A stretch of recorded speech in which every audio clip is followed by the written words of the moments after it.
Nakrekal MLA Vemula Veeresham సంచలన వ్యాఖ్యలు చేశారు. దానికి సంబంధించిన బ్రేకింగ్ న్యూస్ చూస్తున్నాం. మాజీ మంత్రి జగదీష్ రెడ్డిపై భూ కబ్జా ఆరోపణలు చేశారు. నకరేకల్ ఎమ్మెల్యే 1,50,000 ఎకరాల భూములను జగదీష్ రెడ్డి ఆయన బినామీలో కొల్లగొట్టారంటూ కూడా ఆయన కామెంట్ చేశారు. ఊరు సర్వే నెంబర్తో సహా ఆధారాలతో నిరూపించడానికి నేను సిద్ధం అంటూ కూడా ఆయన అన్నారు. నా సవాల్ను మాజీ మంత్రి ఎమ్మెల్యే జగదీష్ రెడ్డి స్వీకరించాలంటూ కూడా ఆయన డిమాండ్ చేశారు.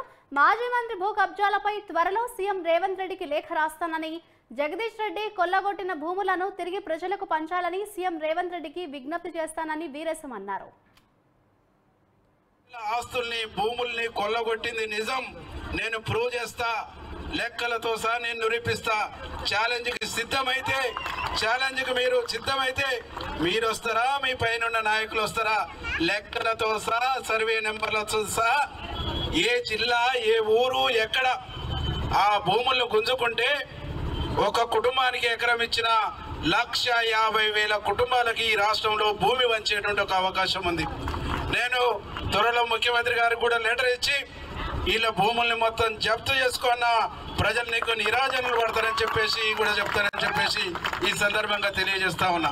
ఇదొక భాగం అయితే ఇక ఏం చేయాలనో అర్థం కాక దళారి ఒకటే పాశ్చాత్తాపడుతుండు. ఇక్కడ ముఖం చెల్లక నల్గొండ పోయి మాట్లాడతాడు, అక్కడ ముఖం చెల్లక ఇంకొక మాట్లాడతారు. ఆ దళారి గురించి ఇక నేను మాట్లాడాను. మా కొండయ్య గారు, మా రమేష్ అన్నో, లేకుంటే మా యేసుపాదమో వాళ్ళకు ఉపచెప్తాను. దళారికి వాళ్ళ స్థాయి కూడా ఇంకెక్కువనే, వీళ్ళ స్థాయి దళారి గురించి మాట్లాడాలంటే.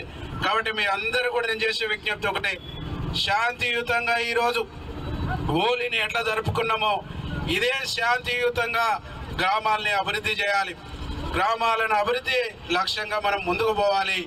ఎక్కడ కూడా ఏడ కూడా అవతల వాడి ఎంత రెచ్చగొట్టినా, ఎంత కవింపు చర్యలు చేపట్టినా గాంధేయ మార్గమే మన మార్గం, గాంధీ వాదమే మన వాదం అని చెప్పేసి ఈ సందర్భంగా తెలియజేస్తూ, ఈ నియోజకవర్గానికి పిల్లాయిపల్లి, ధర్మారెడ్డి కాలువలు, బ్రాహ్మణ వెల్లంల ప్రాజెక్టు, ఐటి బాంబుల లిఫ్ట్ తీసుకొచ్చేటువంటి దానికి 100% నేను ప్రయత్నం చేసి వచ్చే సంవత్సరం హోలీ నాటికి నీళ్ళు అందించడానికి కృషి చేస్తానని చెప్పేసి కూడా హామీ ఇస్తూ, నకరేకల్ నియోజకవర్గ ఈ హెడ్ క్వార్టర్ అభివృద్ధికి దూరంగా ఉంది, దీన్ని కూడా అభివృద్ధి చేసుకుందాం, దీన్ని కూడా డెవలప్ చేసుకుందాం అని చెప్పేసి ఈ సందర్భంగా తెలియజేస్తూ, రానున్న పార్లమెంట్ ఎన్నికల్లో నాకు ఏ గ్రామం నుంచి ఎంత మెజార్టీ ఇచ్చిండ్రో పార్లమెంటుకు కాంగ్రెస్ పార్టీ అభ్యర్థికి అంత మెజార్టీ ఇవ్వండి.